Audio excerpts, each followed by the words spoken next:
প্রিয় পঞ্চম শ্রেণীর পরীক্ষার্থী বন্ধুরা, তোমাদের জন্য এই ভিডিওটিতে আমি আলোচনা করতে চলেছি পঞ্চম শ্রেণীর সেকেন্ড সামারটিভ এভালুয়েশন টেস্ট 2026 অর্থাৎ 2026 সালের সেকেন্ড ইউনিট টেস্টের পঞ্চম শ্রেণী বা ক্লাস 5 এর বাংলা বিষয়ের প্রশ্নপত্র উত্তর সহ আলোচনা করতে চলেছি। অবশ্যই দেখে নিতে হবে। শ্রেণী পঞ্চম, সময় 1 ঘন্টা, বিষয় বাংলা, পূর্ণমান 30। বিদ্যালয়ের নামের জায়গায় তোমরা তোমাদের বিদ্যালয়ের নাম, শিক্ষার্থীর নামের জায়গায় তোমরা তোমাদের নিজেদের নাম লিখবে এবং ক্রমিক সংখ্যার জায়গায় তোমরা তোমাদের রোল নাম্বার লিখবে। এক দাগে কি বলেছে, সঠিক উত্তরটির নিচে দাগ দাও। এখানে 4টি প্রশ্নের উত্তর করতে হবে, 2 মার্ক প্রত্যেকটির জন্য 1-এর অর্ধেক বা হাফ মার্ক করে বরাদ্দ। 1-এর ক, স্বেচ্ছায় বৃষ্টি আনার কাজে যুক্ত হলো, উত্তর ব্যাঙ। খ, ছুট মানে তো জীবন এবং ছুট মানে যে সোনা, উত্তর হবে সোনা।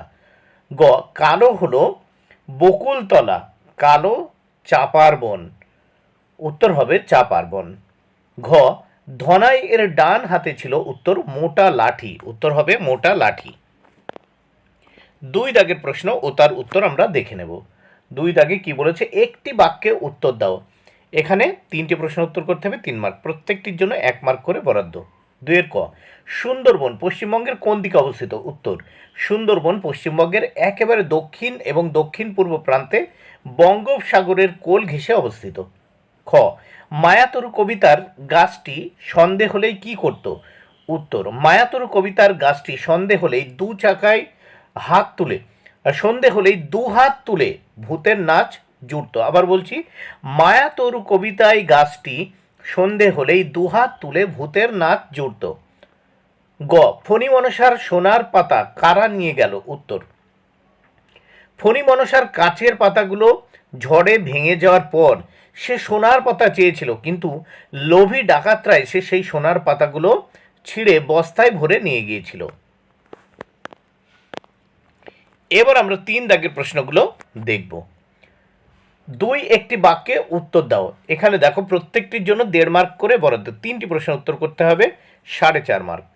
3-এর ক, ফণী মনসা গাছের মনে শান্তি ছিল না কেন, ডাকাত দলকে দেখতে কেমন ছিল, উত্তর নিজের কাটা ভরা করাতের মতো সুচালো পাতা ফণী মনসা গাছের একদম পছন্দ হতো না, সেই কারণে তার মনে এক ফোঁটাও শান্তি ছিল না। এটা হবে শাস্তি লেখা হয়ে গেছে, এটা হবে শান্তি ছিল না, এক ফোঁটাও শান্তি ছিল না। ডাকাত দলকে দেখতে কানে জবা ফুল গোজা বাবরিওয়ালা জোয়ান। এবার আমরা দেখে নেব পরের প্রশ্ন। খ, রবীন্দ্রনাথ ঠাকুর কত সালে কোন বইটির জন্য নোবেল পুরস্কার পেয়েছিলেন, উত্তর রবীন্দ্রনাথ ঠাকুর তার গীতাঞ্জলি কাব্যগ্রন্থের জন্য 1913 সালে সাহিত্যে নোবেল পুরস্কার লাভ করেন। এবার আমরা প্রশ্নপত্রের নেক্সট পেজ দেখে নেব। গ, শিয়াল ও কুমির প্রথমে কিসের চাষ করেছিল, শেষ পর্যন্ত কুমির শিয়ালের সাথে চাষ করতে চাইল না কেন, উত্তর শিয়াল ও কুমির প্রথম আলুর চাষ করেছিল। কুমির বুঝতে পেরেছিল যে শিয়ালের সাথে চাষ করলে কেবল নিজেই ঠকবে, তাই শেষ পর্যন্ত সে আর শিয়ালের সাথে চাষ করতে চায়নি। নেক্সট আমরা দেখব 4 দাগে। 4 দাগে কি বলেছে দেখে নেওয়া যাক। স্তম্ভ মেলাও। এখানে দেখো 3টি প্রশ্নের উত্তর করতে হবে, 1.5 মার্ক প্রত্যেকটির জন্য 1-এর হাফ মানে 1-এর অর্ধেক মার্ক করে বরাদ্দ। মাস্টারদা উত্তর হবে সূর্যকুমার সেন। ঘনাদা উত্তর প্রেমেন্দ্র মিত্র। লিমেরিক উত্তর হবে এডওয়ার্ড লিয়ার। এইবার আমরা এখানে দেখব 5 দাগে কি বলেছে। নিচের অংশটি দেখো, নিচের অংশটি মনোযোগ সহকারে পড়ে প্রশ্নগুলির উত্তর দাও। এই প্রশ্নটা ভালো করে পড়ে নেবে তোমরা, মানে এই অংশটা ভালো করে পড়ে নিচেরগুলো উত্তর দিতে হবে, নিচে অনেক প্রশ্ন আছে। নিয়মিত যোগব্যায়াম বা যোগাসন শারীরিক ও মানসিক সুস্থতা বজায় রাখতে ভীষণ প্রয়োজনীয়। এটি শরীরের নমনীয়তা বাড়ায়, পেশিকে শক্তিশালী করে এবং রক্ত চলাচল স্বাভাবিক রাখতে সাহায্য করে। নিয়মিত যোগাভ্যাস মানসিক চাপ কমায়, মনোযোগ বৃদ্ধি করে এবং সামগ্রিক রোগ প্রতিরোধ ক্ষমতা বাড়ায়। এছাড়া স্মৃতিশক্তি বৃদ্ধি, মনোযোগ বৃদ্ধি, হৃদযন্ত্রের উন্নতি, হজম শক্তি, বিপাক ক্রিয়া নিয়ন্ত্রণ ও ওজন নিয়ন্ত্রণে সাহায্য করে। মানসিক চাপ কমার ফলে অনিদ্রা রোগ প্রতিহত করতেও এর উপকারিতা অপরিসীম। তারপর দেখো পারলে তোমরা এটা স্ক্রিনশট দিয়ে নিতে পারো, তারপর পড়ে নিতে পারো ভালো করে। 2026 সালে আন্তর্জাতিক যোগ দিবস 21শে জুন তারিখে অনুষ্ঠিত হয়। এর থিম ছিল সুস্থ বার্ধক্যের জন্য যোগ, মানে যোগা ফর হেলদি এজিং। সকল বয়সের নবীন ও প্রবীণ মানুষের শারীরিক জীবনীশক্তি ও মানসিক স্থিতিশীলতা বজায় রাখার জন্য যোগব্যায়াম অপরিহার্য। এইবার আমরা দেখো উপরের অংশটি পড়ে নিলাম, প্রশ্নগুলির উত্তর করব। দেখো ক দাগে কি বলেছে, সত্য মিথ্যা নির্ণয় করো। এখানে 4টি প্রশ্নের উত্তর করতে হবে 2 মার্ক, প্রত্যেকটির জন্য 1-এর অর্ধেক বা হাফ মার্ক করে বরাদ্দ। কয়ের অ, নিয়মিত যোগাসন শারীরিক ও মানসিক সুস্থতা বজায় রাখে, সত্য। আ, যোগাসন সকলের জন্য অপরিহার্য, সত্য। হর্ষই, নিয়মিত যোগাসন করলে মানসিক চাপ বেড়ে যায়, এটি ভুল, মিথ্যা। দীর্ঘই, 21শে জুন দিনটি আন্তর্জাতিক যোগ দিবস হিসেবে পালিত হয়, এটি সত্য। এবার নেক্সট পেজ আমরা দেখব।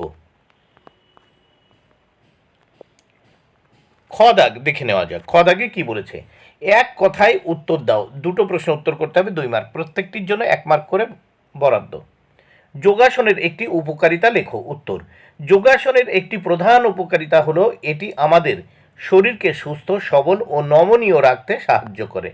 আ, 2026 সালে আন্তর্জাতিক যোগ দিবসের থিম কি ছিল? উত্তর, 2026 সালের আন্তর্জাতিক যোগ দিবসের দেখো থিম ছিল স্বাস্থ্যকর বার্ধক্যের জন্য যোগ বা যোগা ফর হেলদি এজিং।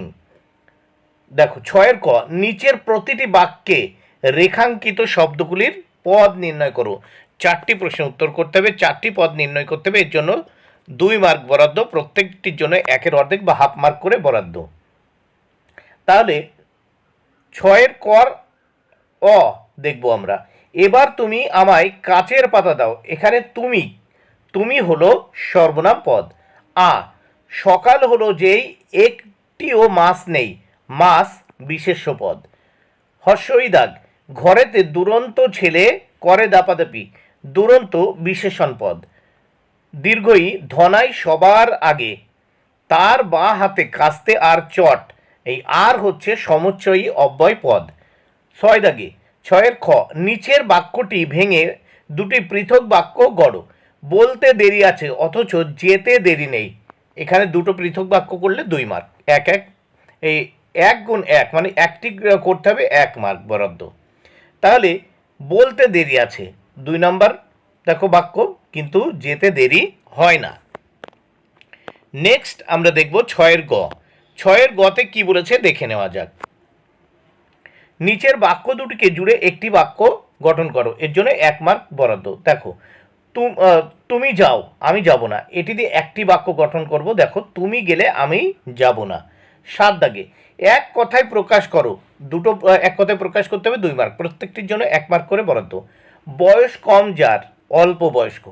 ছুটছে এমন, ছুটন্ত। 8 দাগে সমার্থক শব্দ লেখো 1টি করে। পুষ্প মানে ফুল, শরীর মানে দেহ, তনু বা কায়া। 9 দাগে বিপরীত শব্দ লেখো। দেখো এখানে 2টো বিপরীত শব্দ লিখতে হবে, এর জন্য বরাদ্দ 1 মার্ক, প্রত্যেকটির জন্য 1-এর অর্ধেক বা হাফ মার্ক করে বরাদ্দ। অনুকূল এর বিপরীত শব্দ প্রতিকূল। আদান এর বিপরীত শব্দ প্রদান। 10 দাগে সন্ধি বিচ্ছেদ করো। দেখো 2টো সন্ধি বিচ্ছেদ করতে হবে, 1 করে, 2 মার্ক। ষড়যন্ত্র, পেট কাটা মূর্ধন্য ষ, টয় হসন, ষট যোগ যন্ত্র, ষড়যন্ত্র। নিশ্চয়, দন্ত নয় হসি বিসর্গ, নি যোগ চয়, নিশ্চয়। 11 দাগে লিঙ্গ পরিবর্তন করতে হবে, 2টো করতে হবে, এর জন্য 1 মার্ক, প্রত্যেকটির জন্য 1-এর অর্ধেক মার্ক করে বরাদ্দ। তাপসী, তাপস। গুণবান, গুণবতী। তাহলে তাপসী এর লিঙ্গ পরিবর্তন হবে তাপস, গুণবান এর লিঙ্গ পরিবর্তন হবে গুণবতী। এবার আমরা নেক্সট বা শেষ পেজ দেখে নেব। দেখো শেষ পেজে বলেছে 12 দাগে কি বলেছে দেখে নাও। যে কোনো একটি বিষয় অনুচ্ছেদ রচনা করো। একটি বৃষ্টির দিনের অভিজ্ঞতা অথবা রথের মেলা অথবা বিদ্যালয়ে পশ্চিমবঙ্গ দিবস পালন সম্পর্কে একটি অনুচ্ছেদ রচনা করো, এর জন্য রয়েছে 4 মার্ক বরাদ্দ।